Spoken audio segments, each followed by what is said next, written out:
You see organizations that want to destabilize a relatively moderate majority in most Muslim countries. They may be called Taliban, or Al-Qaeda, or Jihad, or Hamas, or Hezbollah. All have one thing that both all of us here don't have. They have a direct line to God, they know what He wants, and they act for Him. Now, when people have problems, they can compromise. When God's entered the scene, God's never compromised. God is truth. Whatever the God is, Christian, Jewish, Muslim. This is a new layer that is entering our world. To what extent, how long will it take, what is the end of this movement of the pendulum, will it tilt back, is open. But a new layer is added here. And you can hear now in the Arab-Israeli conflict justification for a war that we never had in the past. Those of you who are old enough like myself still remember Abdel Nasser of Egypt. He spoke of war against Israel, he spoke of the illegitimacy of Israel, but he never spoke in the name of God. Since the 1967 war, nobody spoke of elimination of Israel. Iran added these two new elements. First of all, Israel would not exist. They say it openly. And second, maybe more importantly, it's not a political issue, it's religion. It's not allowed by our religion that there would be a non-Muslim state. They say it openly again and again. They influence organizations like Hezbollah and Hamas to use again the religious layer on top of the other layers, which make this conflict more interesting, or if you like, more troubling. So what we have now is the two processes. One is a positive process. I explained Egypt, Jordan, many other countries, some of them I wouldn't name, but you know, it's accepting us. If you read WikiLeaks, you know that they know it and they say it, and they have a relationship with us. Some are open, sometimes not that open, but develops very well. And the second trend, which is negative, that had to do with this radical camp led by Iran, Hezbollah, Hamas, Syria is part of that, at least for the recent years. And the fight between these two camps is a major contest, not just vis-a-vis Israel. It's about the Middle East and where it's going to go. Is it going to go to the more Western, pro-democratic, pro-stability life, or it goes somewhere else? I don't want to describe it. So here's where we are in the broad context. I would say that the most important struggle that develops now, and I'll come to Egypt, I will not forget this, believe me. The most important struggle developing now that will have major effects on the Middle East and maybe on world order is the struggle between Iran and the United States and the rest of its allies on the nuclearization of Iran. If in the end of this struggle, Iran has the upper hand and they get nuclear, it will have grave implications. The first one, I would say, is this may spell the end of the NPT regime, Non-Proliferation Treaty. Not because Iran is nuclear, which is obvious and quite alarming, but because Arab countries say so. Egypt says, if they get nuclear, we get nuclear. Saudi Arabia indicates the same thing. And others may not say it, but are that concerned, I can't use the word afraid, it's not politically correct, that Iran gets nuclear, they say we'll not be able to live with nuclear Iran if we don't counterbalance it. So think of a world where rather than have more countries abandoning the idea of nuclear war, more countries becoming nuclear, that's a different ballgame altogether for the world order, for the ability of the superpowers, so to speak, to be the responsible adults dealing with the kids who are not getting along together. The second implication has to do with the Arab countries around us. Even without WikiLeaks, you know that for 6 or 7 decades, the Arab regimes have built their survival in a way and their policy on relationship with the West and with America against communist subversive activities, against radical interventions, against fundamentalism. And America helped them quite well.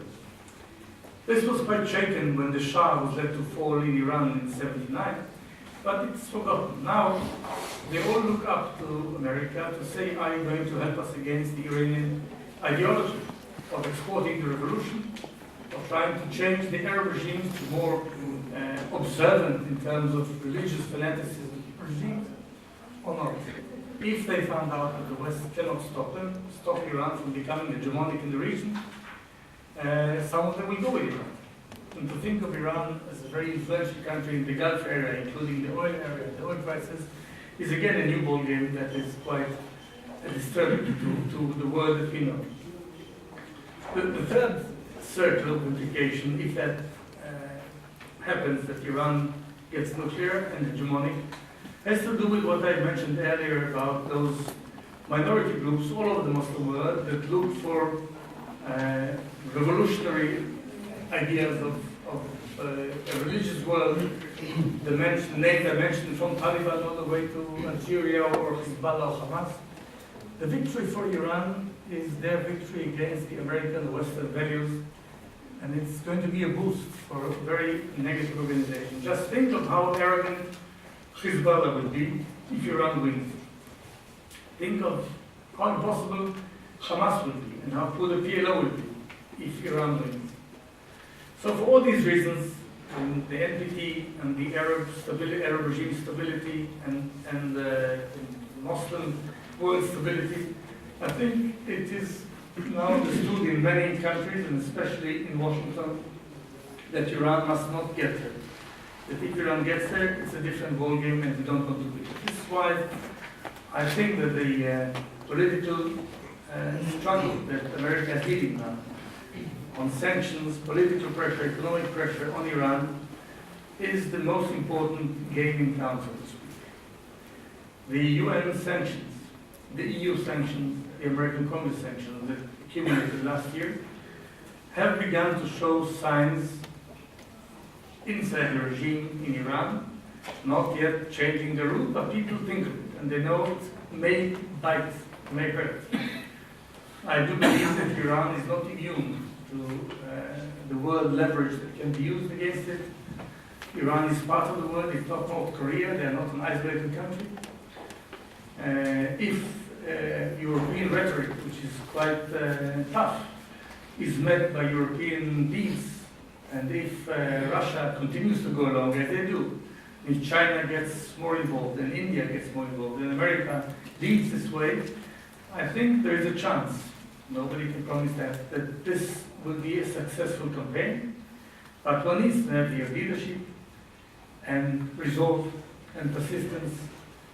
It may work, because the alternative is tough, as I said earlier. So this, to me, has an overarching influence, a giant shadow maybe cast over all that we know if Iran wins and gets to be the most hegemonic, most important, most influential country in the Muslim and Arab world in the Middle East. So what happens in Iran, I don't know, but this is something I think, if I can advise you to look at something, this is what I think is important to look at in the coming months and see how it develops. Egypt.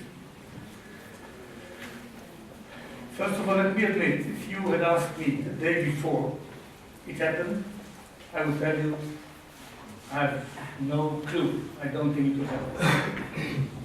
I didn't know, we didn't know, America didn't know. I'll tell you a secret, even Mubarak didn't know. And Omar Suleiman didn't know, the head of intelligence, who is really head of intelligence, not like myself, their intelligence is more meaningful. They didn't know. This gives me a lesson that I think we need to learn. And it's not an easy lesson because it takes some certainty that we want to have from us. The world is more complex than we want it to be. We are less able to know what the future is going to bring. We know a lot, all of us, all intelligence community in the West, in the East, gathering a lot of information, smart people assessing it, trying to know what the morning will look like. We may make big mistakes. Because the world is in an era of major changes, if you like, paradigm changes. Whereas in the past, as I said, it was countries who mattered, now it's people and movements. Somebody told me, we didn't know because we didn't look at the Facebook, we looked at other places. Who would look at Facebook? Maybe there is where things happen, the world is changing. So Egypt caught us by surprise, or we were caught by surprise by the Egyptian developments. But we are still in the eye of the storm, and I would not advise anybody, and of course not myself, to make any final judgment on where it's going to end up. Unfortunately, for me and for you, I can't say anything with any certainty. But the following can be said. The images that we saw from Cairo are in a way unprecedented.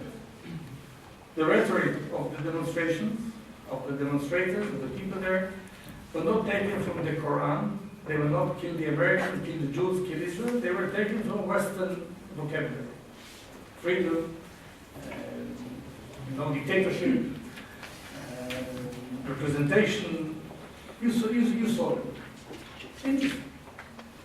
Second, it was not a revolution that we saw in some countries where some officers want to take from another officer the regime. It came not from, I think, a very organized party or a group of strong people. It came from the people.